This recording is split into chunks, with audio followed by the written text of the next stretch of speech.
And Bill we trust. You kidding me? The Patriots are 2-0 and Tom Brady leads the NFL with over 750 yards, 7 touchdown passes, and hasn't thrown a pick. Interestingly, despite having arguably the best performances in the AFC over the first 2 weeks, Brady has been overlooked for the conference's Offensive Player of the Week honors for the second week in a row. Listen to these numbers. Week 1, it was Marcus Mariota who threw a TD with a QBR of 95.7 against the Bucs, compared to Brady, who also threw 4 touchdowns with a QBR of 91.2 against Pittsburgh. In Week 2, it was Ben Roethlisberger, who had a completion percentage of near 80% and a 99.4 QBR against the Niners, compared to Brady, who threw 466 yards and 3 TDs against the Bills. Did you get all that? A lot of numbers there, Skip Bayless. What do you make of this? Stephen A. Smith, for me, this is somewhere between outrageous and hilarious. Because clearly, in my view, this commissioner in no way wants his league to glorify or honor or award the quarterback who kicked Roger Goodell's behind in a court of law, who picked his case to pieces the way Tom Brady picked to pieces Rex Ryan's defense up in Buffalo last Sunday. Clearly, to me, I'm a Brady fan, but I think I'm being pretty objective here. Tom Brady deserved Player of the Week one or both of those weeks, and there's no way he's going to win a Player of the Week under this commissioner. So, to Molly's case that she was making, look, Mariota had a nice opening day, but he was 13 of 16, and all of his yards came after catch. He was dinking and dunking, and guys broke loose for long gains and long touchdowns. Meanwhile, Brady versus Big Ben on opening night. Remember that game? You don't think Brady outplayed Big Ben, albeit in Foxborough, with 4 touchdown passes on opening night? And then this past Sunday, I know Ben had a really nice game and threw 3 touchdown passes at home against the 49ers. And I love Eric Mangini, and they had a great opening night win over Minnesota, but come on, they're not last year's or the year before San Francisco defense. And meanwhile, Tom Brady went up against his nemesis, Rex Ryan, and that top 5 defense in that asylum that was Ralph Wilson Stadium up in Buffalo last Sunday, and destroyed it with 466 yards passing and 3 touchdowns with 0 interceptions. That's not Player of the Week. I'm sorry. That's hands down Player of the Week. But you know what? Here's my bottom line. I love it that Goodell is doing this to the guy I call Psycho Tom. He is fueling the fire that is raging, the bonfire raging inside of Tom Brady right now. And he is going to take it out on opponent after opponent after opponent. And we will all know who deserves many Players of the Week awards, but he won't get one. Thank you very much, Roger. We appreciate that. Do you have any evidence whatsoever that Roger Goodell's responsible for this?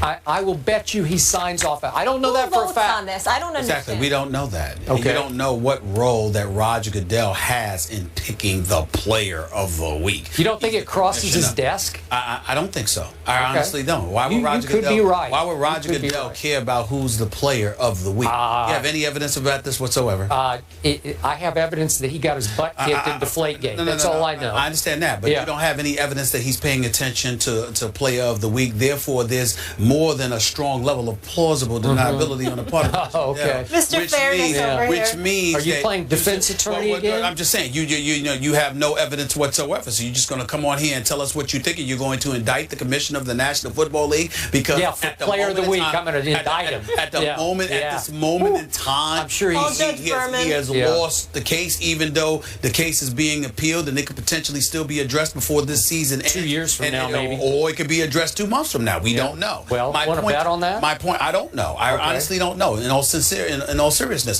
So my point is, you have no evidence of this. You have no proof of this whatsoever. Here's what I do have proof of. I did see Big Ben Roethlisberger throw for 369 yards. I did see him complete 21 of 27 passes. I do see him completing 72% of his passes on this season. I do see a quarterback rating of, I believe, like 122 or something like that, 0.6. We don't care about those. Well, I care. Okay. I mean, you don't, but I do.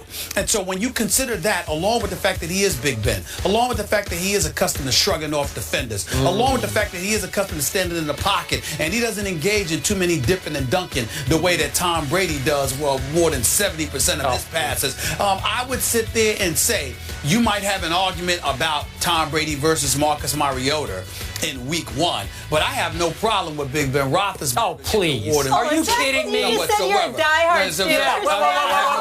I have no problem whatsoever. I object. Hold on. Your objection is overruled. Here's the point. Says the defense attorney. Here's the point. Here's the point, Skip Bayless. What I am trying to say is simply this: Tom Brady and those 466 yards. I can't wait till my man Mark Schlereth gets up in here to defend my position, because as great as Tom Brady is, and there's no debating nor is any questioning his greatness, what I am anxious for Schlereth to break down is how many, and I sort of throw to Gronkowski, I sort of throw it in there at the end of the game to Amendola. I am in no way implying that Tom Brady cannot, nor has he not made those fantastic throws throughout his career, every season after season after season. But primarily, it's a relatively safe passing game, two-step drop, quick drop off. And who does he have to throw too deep? Tell me somebody. Nobody. Aaron Dobson? Again. Seriously. I'm just give saying, me one. No, I'm giving you that. I'm giving you the fact that Tom Brady has been fantastic in that regard on the rare occasion he throws those passes. But what I see Tom Brady doing on a rare occasion, I see Big Ben Roethlisberger having to do over and over and over again. Now, Ben Roethlisberger has been second-tier status, but he has now elevated himself to first-tier status. Ben Roethlisberger is an elite quarterback and a future Hall of Famer in the game of football, still playing right now. When you talk about great quarterbacks in the AFC, I would put Big Ben Roethlisberger at this moment in time even ahead of Peyton Manning. I'm gonna be real with you. I think it's I think it's Brady, Big Ben, and Peyton, as opposed to it being the other way around. Big Ben is no longer on the outside looking in. Okay, that's fine. At that elite status. But so, you cannot put this performance ahead of Tom Brady. Well, listen, you can't. I can. I thought that Ben Roethlisberger was absolutely sensational. Okay, I really did. Time out. I think that. Now I just want one answer from you. Here's the argument you got against me. Antonio Brown, I do believe at this moment is the best receiver in football. And if Tom Brady had Antonio Brown, that's fair. Bombs away. That's fair. Now but I'm saying he wouldn't do any better than Big Ben. He would just do what Big Ben is doing, because Big Ben. You got to remember, Antonio Brown is fresh off 129 receptions for nearly 1,700 yards last year. He started out this year to get game 2, 9 receptions for 195 yards. So what I'm saying to you is that Brady would do that. It's not like he would do better than Big Ben is doing. He would just do probably what Big Ben is doing. So we can't take away from what we're seeing from Big Ben. Case dismissed. Okay. I'm about to close my case right now. I need one answer from you. Who had the higher degree of difficulty on Sunday? Ben versus the 49ers at home, or Tom versus Rex Ryan in Buffalo? I would say to you, Tom versus Rex Ryan in Buffalo, because of Buffalo's defense, but I would also make this argument against you. There are many occasions where you have sat across from me and you have made the argument. It was supposed to be difficult.